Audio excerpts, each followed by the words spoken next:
You're listening to HowStreet.com radio, available online at TalkDigitalNetwork.com. Welcome to HowStreet.com radio, the online source for market opinions. Here is Jim Goddard. My guest is Mark Leibovit, editor and publisher of the Leibovit VR newsletters, also known as VRTrader.com. He's speaking to us from Arizona. Mark, welcome back to the show. Glad to be here, Jim. Thanks for having me. Mark, do we have a special offer for our listeners?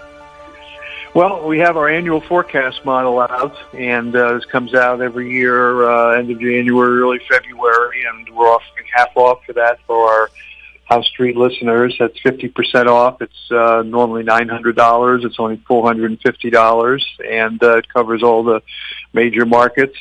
And you see the results from the previous year and several years before that.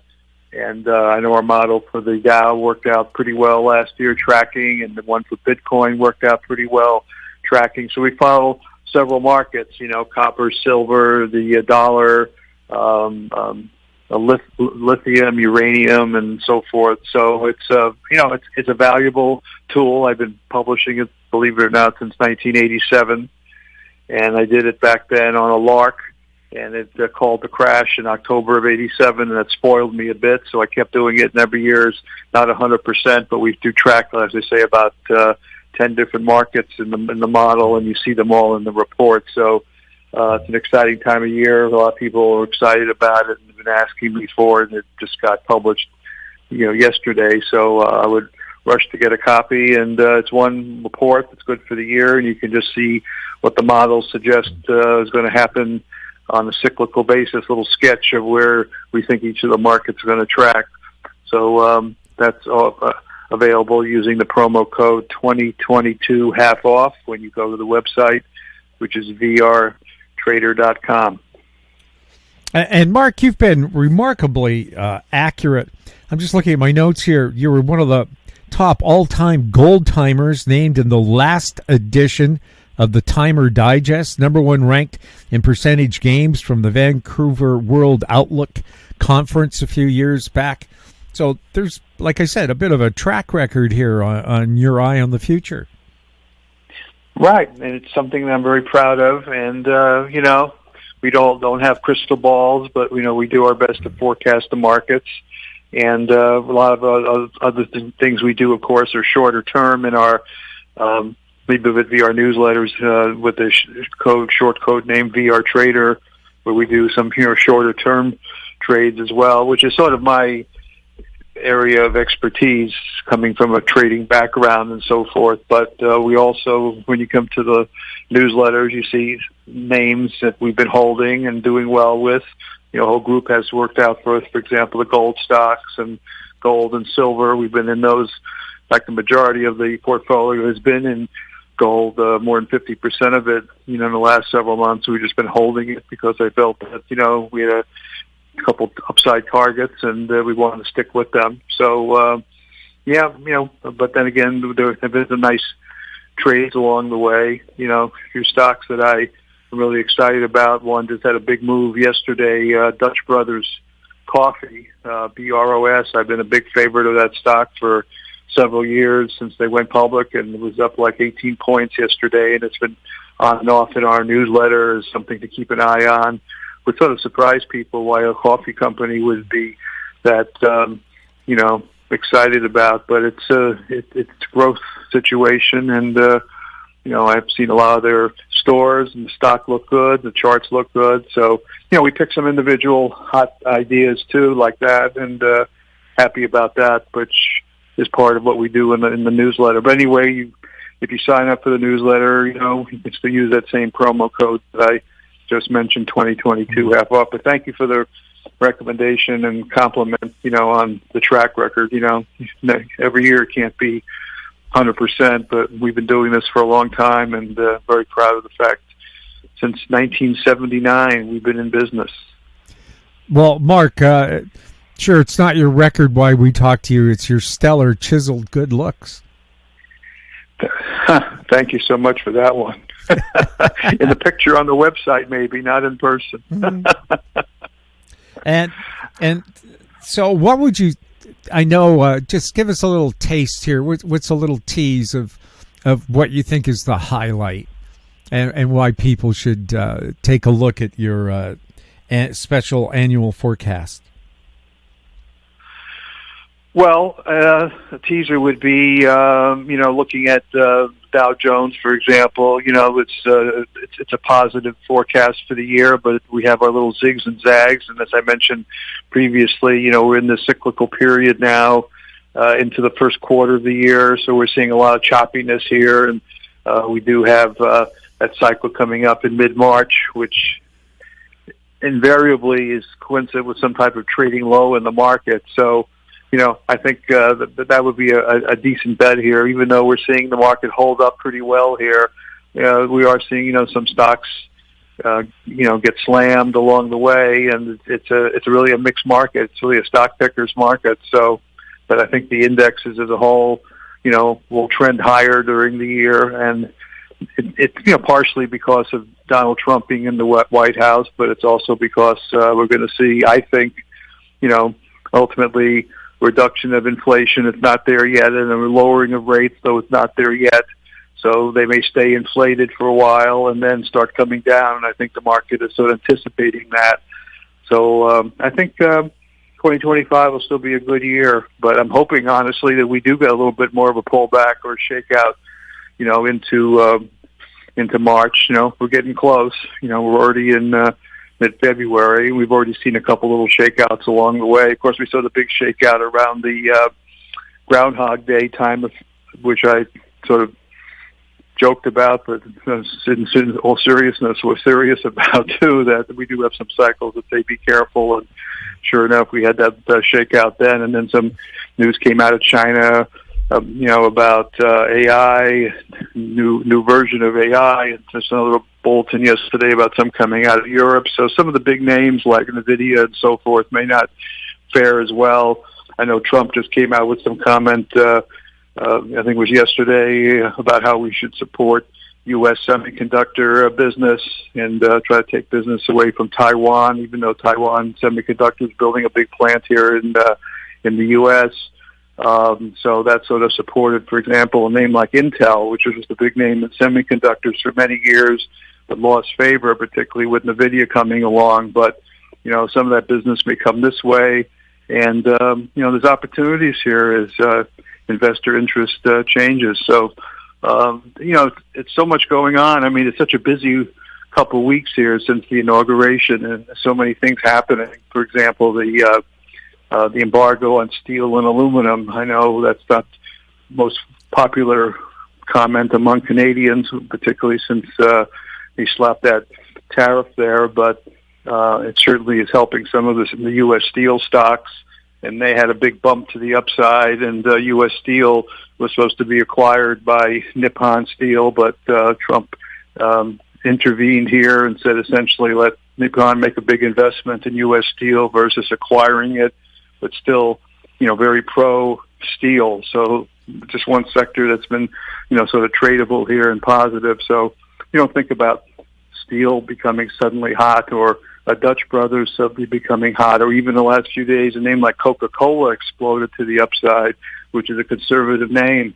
So, a lot of action in a lot of areas. It's very interesting markets. We always enjoy the volatility and the new opportunities that come up, and usually when least expected. We'll have more with Mark Leibovit right after this.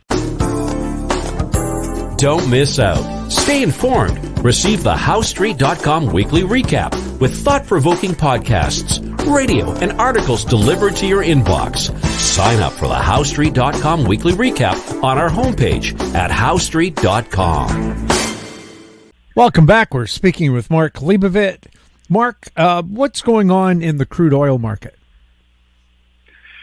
Well, crude oil, it's a very interesting situation because, my original feeling was that it would still have some significant upside in the years ahead, and that may change, but I've become a little bit more bearish on it, particularly since Trump is in the White House and they're opening the spigot, so to speak. And I think, overall, I think you're going to see, before it goes a lot higher, though we may, if something blows up in the Mideast or something like that changes, and obviously I'm going to be wrong in my forecast, but I sort of feel that the trend in crude oil is going to be down for a while, particularly in the course of this coming year because of the influx of more oil and just the opening the spigots again theory. So I think there's an opportunity on the short side in the oil market, honestly. Though individual companies may still do well because we find that some of the big names can still make money, even crude oil at lower prices.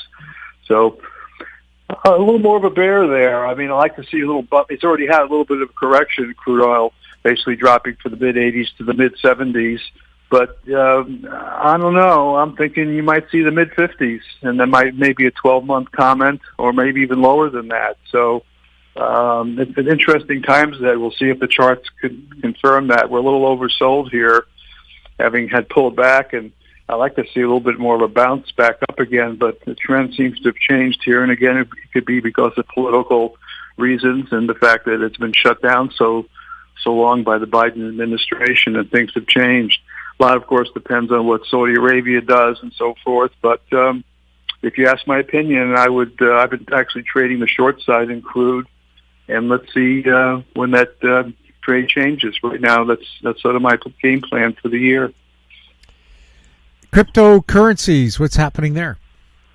I'm glad you brought it up because that's really when you said about a teaser and a little discussion about what's hot for the year and what we should be focusing on. And honestly, it's a very volatile market. And honestly, I like to see more of a pullback, particularly in Bitcoin, even though it doesn't seem to accommodate my thinking here. It's hanging in there in the 90,000 area. I like to see it back into the 70s or 80s. I don't know if I'll get it or not, but there's so many of the lower priced cryptos out there, and I think Trump is so pro crypto, and he's got some top people, particularly one of the founders of XRP, the companies that are involved in that area. Ripple, he's in fact I think the chairman of Ripple, which is the parent of the XRP crypto. I think there's some picture of him and Trump at the White House. So there's such a big push for that. And the kind of percentage gains, of course, there's always losses too, I suppose. I mean, no market goes straight up, but the potential gains are so strong there in terms of what we could see in terms of appreciation. I mean, even some conservative analysts are looking for Bitcoin at 140 or 150,000, and some are saying 250,000. And you're hearing some pretty big numbers on part of the some analysts for some of the other names. So the kind of gains that are potentially positive out here are, they sort of pale the returns you would get in the stock market. I mean, if you had a 20% move this year in the market, which was pretty much mirror last year, that's nothing compared to what you would make in one of these, various cryptos, assuming they take off. Now they're going to be real volatile, and maybe the big return will come after a little slam dunk to the downside, and that'll be your big buy point, which I'm hoping for some of them. But you got to have your foot in the door because I think the White House is behind it. There's a lot of positive momentum there. The big institutions are now behind it. We knew that when BlackRock and Larry Fink got involved, with that ETF that came out last March. And it's just too much money behind it. So, you got to really look at the crypto market.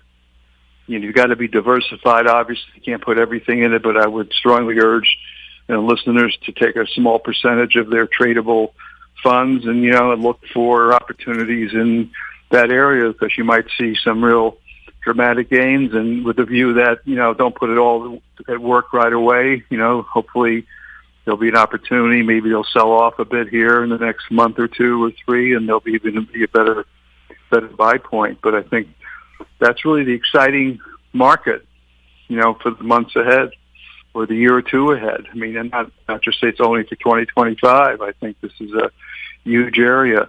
And I keep looking at a little crypto, Doge. Of course, Doge is the code word now for what Elon Musk is doing in Washington, D.C., but he also has that coin, the Doge coin, and I think it's trading around 25 cents or something like that.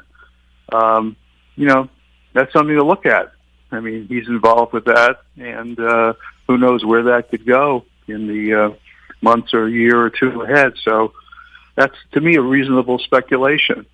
You know, you don't put a lot of money into it, but how many opportunities do you have to buy a stock or an investment at 25 cents or $1 or $2, like some of these various cryptos are trading at?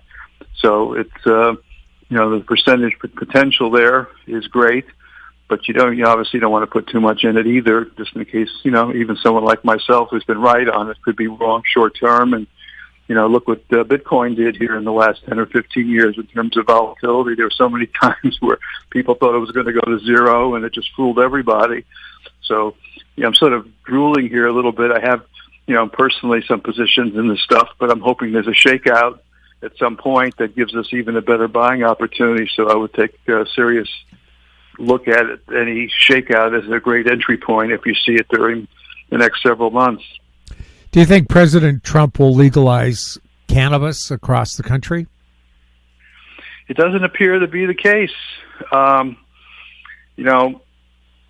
have mixed feelings about it because I know cannabis is good, is a positive thing for the people that use it and need it, particularly in the older generation. I know here in Phoenix and Sun City and so forth, the CBD and the marijuana are very popular, and it helps people with pain. And there's a lot of anecdotal evidence regarding cancer and so forth. And there's thousands of years of history behind it. But you've got Trump just nominated somebody to the DEA, which is a drug enforcement agency, who doesn't seem to be very pro-cannabis or pro-rescheduling it.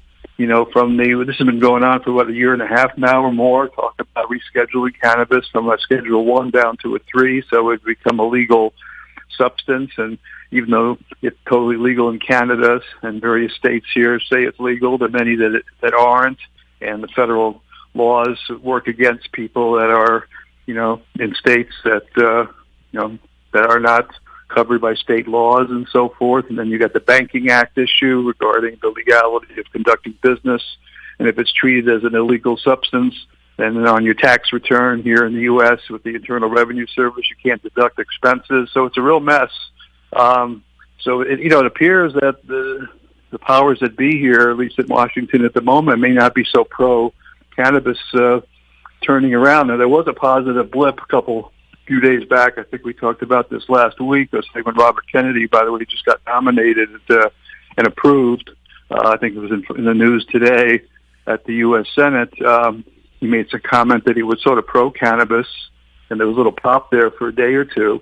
So maybe the light at the end of the tunnel is RFK, supporting cannabis, and maybe that turns things around for the industry a little bit, and maybe the DEA would change its mind about rescheduling, and maybe the Banking Act will get approved. So that could be the light at the end of the tunnel here, but at the moment it seems to be sort of negative except for the RFK statement. So the stocks are really cheap, and many of the U.S.-based cannabis companies making money. So keep an eye on it. There's always, seems like when it's dark and you're in the middle of a storm, things tend to turn around. So it's still a viable business for people in it. There's still people that believe in it and use it, and it's run through a negative cycle here now for a couple of years. But we own a few of them because they're really cheap. A stock that's down from 30 to 4, for example. I don't want to mention names because it's in our list, but it looks like it's a reasonable speculation to me. So that's where we're at. We do have a VR cannabis letter, one of the many letters that we produce, and we also mentioned it in our main letter, our platinum letter as well. What's the story with uranium right now? Sort of had a real run, and it's been pulling back here. The uranium, actually, physical uranium, has been a correction here now for a few months. It had a big run up, and it's and I post a chart every night in the newsletter. It seems to be trying to make a little bit of a bottom here. I think the realization came that it takes time to get all this nuclear underway. The big push. There's some hot stocks like Constellation Energy and so forth. I think Microsoft's involved with them, and they're trying to, because of AI, they're trying to get all the nuclear energy underway. But it takes 3 years to launch these projects. And I think 3 Mile Island, the nuclear plant that had so much bad press a few years ago, many years ago, was trying to bring it back to life. But these things don't happen overnight. So it's sort of cooled off a little bit because of the realization that it's not happening so fast, and some renewed interest in natural gas, perhaps as an energy source in the meantime. And I've been sort of partial to natural gas because it's so depressed, but also the industry is saying, well, maybe we can use that for a while until these nuclear facilities get underway. So there may be more of a play in natural gas short term as a substitute until the nuclear really kicks in. There's some alternate, smaller, generational nuclear, equipment and facilities being proposed as well.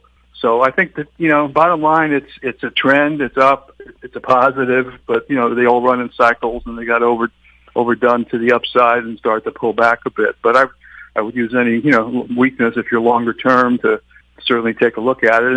And a good stock to track is, Cameco, which is a Canadian name, CC, ticker symbol CCJ here in the U.S. It's sort of a benchmark of what's happening. And if you look at the chart, it sort of peaked out and it's sort of zigzagging lower here a little bit, but I just think it's a correction. But, if it's going to take a year or two for this stuff to really get into full use and many of these operations to get underway, it may take that much time to really see these stocks take off again in a big way. So, good long-term hold, but it's sort of trading sideways here. On the geocosmic front, anything we have to keep our eye on? Well, we just had a lunar cycle on Tuesday. We had a full moon up there, so that was a little change of direction for a day or two in the markets. You've got the vernal equinox coming up March 21st, 22nd, and sometimes you get market lows around that time frame within a couple of weeks. And there's a little solar action up there on the report at spaceweather.com today. Some minor solar flares headed our way, but they don't seem to think that's going to have any great significance. So I would just say the overall picture says we're just in this first quarter U.S. time frame where we tend to get some volatility, choppiness. We've already seen a little around the Groundhog Day thing, and maybe some more into March. And I think that's pretty much what the cycles would be suggesting. But it's not a reason to go out and sell the market. It's just something that you should be aware of if you're trading the market. And certainly, if there is a little bit more of a pullback, I would, based on what our models are saying, I would be a buyer. Mark, can you tell us again where people can get your special annual forecast? Sure, thank you. It's at vrtrader.com, which is the shortcut for the VR newsletters, and it's right up there on the home page.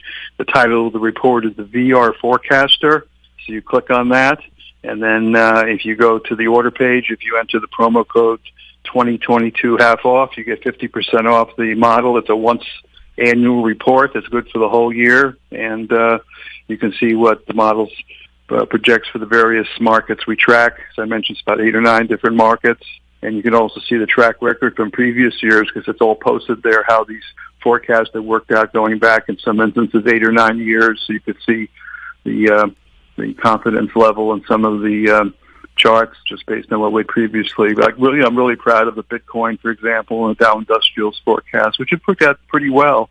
Again, nobody has a crystal ball, and it wasn't my intent, almost 40 years ago that when I started doing this, that I would be creating a model for the year. Just that I had so many requests. What do you think the market's going to do in the year? And I tend to be more trading oriented, but I put a lot of pieces together, a lot of cycle stuff and things that we talk about here on the broadcast. And over the years, there is a pretty decent correlation with some of these cycles and the way the market moves at various times. There's a 10-year cycles in the market, cycles based on what year we're in the decade and so forth. You do some historical studies, you can see the tendency of how markets react at certain times in certain periods. So we put all that together in the models and seem to work out pretty well here. So we just continue to do it. It's fun.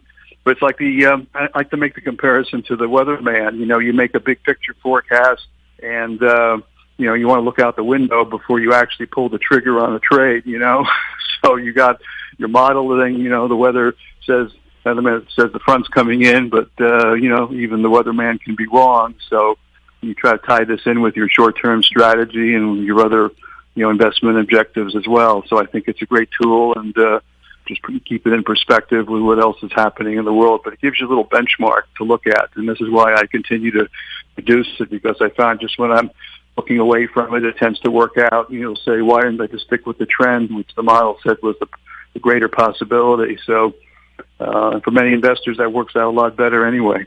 But again, vrtrader.com, it's called the VR Forecaster. And just a little final note here. Are you a financial advisor? No, I'm not a financial advisor, nor do I provide financial advice. Used to do that years ago, but just do our newsletter and our financial research. So this is opinion, not advice.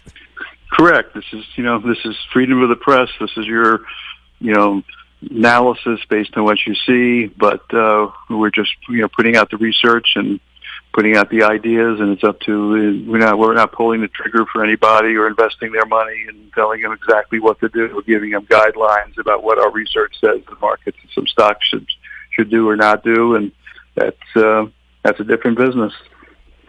Mark, thank you so much for chatting with us. Thank you. Talk to you next week. My guest has been Mark Leibovit, editor and publisher of the Leibovit VR newsletters, also known as vrtrader.com. He was speaking to us from Arizona. If you have any questions for Mark or for any of our guests, you can send them to info@housestreet.com. Find us on X @HouseStreet. Our YouTube channel is Talk Digital Network. We're also on Facebook. I'm Jim Goddard. Thank you for listening. Comments made on HouseStreet.com radio are an expression of opinion only and should not be construed in any matter whatsoever as recommendations to buy or sell any financial instrument at any time. Available online at TalkDigitalNetwork.com. HouseStreet.com radio is a production of House Street Media Incorporated.